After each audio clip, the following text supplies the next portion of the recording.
Nawawala sa laping pilak ni Lucas chapter 15 verse 8 to 10.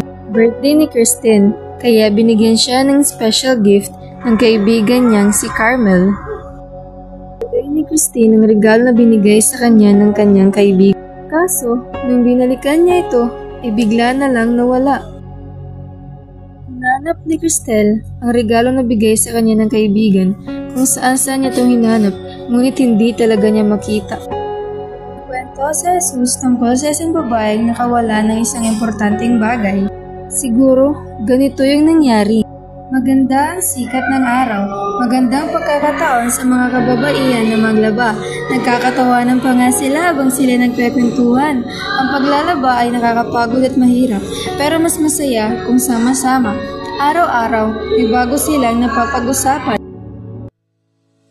May isang babaeng mayroong 5 silver coins. Isang araw, nawala yung isang silver coin.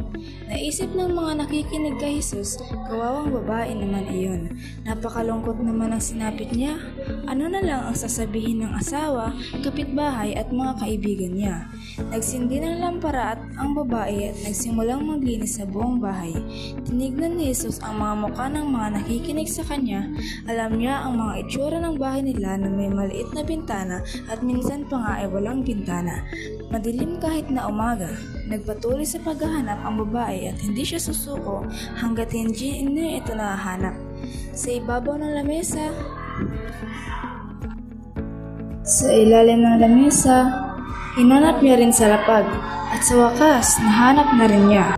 Dali siya lumabas ng bahay papunta sa kanyang mga kapitbahay at kaibigan. Samahan niyo ako magdiwang. Nakita ko lang nawawala kong barya. Marami sa nakikinig kay Jesus ang natuwa at nakahinga ng maluwag sa kwento. Pati na rin si Jesus ay natuwa.